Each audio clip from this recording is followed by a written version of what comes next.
Welcome to జై స్వరాజ్య world TV. ప్రస్తుతం మనము పాకాల సరస్సులో ఉన్నాము. ఎగువ నుంచి కురుస్తున్న భారీ వర్షాలతో పాకాల చెరువు నిండుకుండలా మారింది.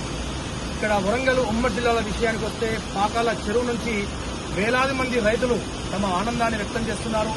వేలాది మంది రైతులు వ్యవసాయాన్ని ఈ నీటి ద్వారా సాగు చేస్తూ ఉన్నారు. ప్రస్తుతం మనము ఈ పాకాల చెరువు అనేది 2 టీఎంసీలుగా ఉంది. అంటే ఇక్కడ ప్రెసెంట్ కెపాసిటీ వచ్చేసి 30.4 గా నిండుకొని ఉంది. ఇక కేవలము 3 అడుగులు మాత్రమే పాకాల చెరువు మత్తడి పోయడానికి కేవలము 3 అడుగులు మాత్రమే ఉంది. సో దీంతో వరంగల్ ఉమ్మడి జిల్లాల రైతులు తమ ఆనందాన్ని వ్యక్తపరుస్తూ ఉన్నారు. ఇక్కడ ఆల్మోస్ట్ ఇది ఒక పర్యాటక కేంద్రంగా, ప్రకృతి వనంగా మనం చెప్పుకోవచ్చు. అనేక పర్యాటక కేంద్రాలు ఉన్నప్పటికీ కూడా వరంగల్ ఉమ్మడి జిల్లా విషయానికి వస్తే పాకాల చెరువు అనేది బ్యూటిఫుల్ ఈకో సిస్టమ్ గా, ఒక నేచర్ స్పాట్ గా చెప్పుకోవచ్చు.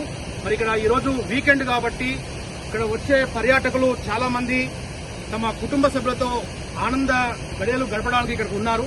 మరి జై స్వరాజ్య వరల్డ్ టీవీ ఎక్స్క్లూజివ్ గా పాకాల చెరువు యొక్క అందాలను జై స్వరాజ్య వరల్డ్ టీవీ ప్రేక్షకులకు చూపించే ప్రయత్నంలో ప్రస్తుతం ఇక్కడ రావడం జరిగింది. ఇక్కడ పాకాల చెరువు చుట్టూ ఎటు చూసినా గానీ ప్రకృతి అందాలతో పూర్తిగా నిండుకొని ఉంది. అంతేకాకుండా ఇక్కడ వేలాది మంది పర్యాటకులు 2 తెలుగు రాష్ట్రాల నుంచి పాకాల చెరువు అందాలు చూడడానికి ఇక్కడికి వస్తూ ఉన్నారు.